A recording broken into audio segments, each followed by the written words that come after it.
انا بالطويل يا شباب، اليوم الثالث من رمضان، كل عام وانتم بخير. كل يوم بدي اكلكم اياها. بدي اعمل لكم طبخه سريعه على البابور. هي الحقوني وشوفوا شو هي الطبخه. شغله مسكر هذا ومندق هذا، علمتكم اياها. بنحط طنجرتنا، بحط الزيتات والبسطات على السريع بس يستووا. انا هدول الفاصوليات ناقعين الظهر ومزبطين. الصراص توم هذا اهم شيء. اخذت دبس بندوره اصليه من عندي، مرحوره من عندي. توم كمان لانه شفت نخلول. هلا بحركن شوي هيك. الفاصوليا انا ساويها على الليزريه، عرفتوا شلون؟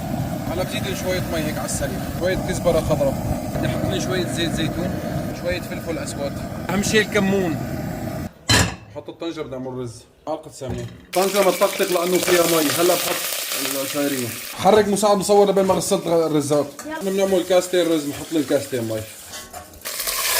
غيرت المي انا وبحطه. ما بنسى الملح.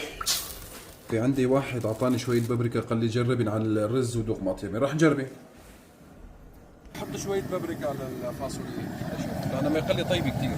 هلا بنلوث الراس هيك مليح، لا تخليها قويه لانها هن تقريبا مستويات. احنا باقي لنا 10 دقائق بصير الفطور.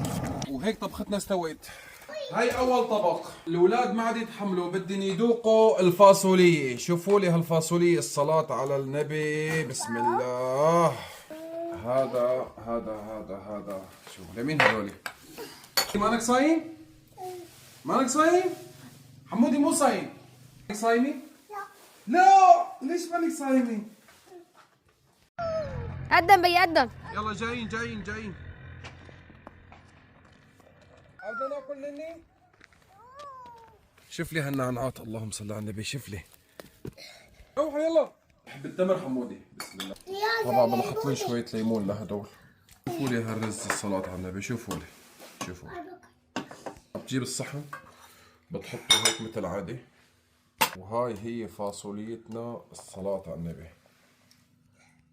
هاي أحسن شيء. هاي النعنعات اللي جبناهن من شوي.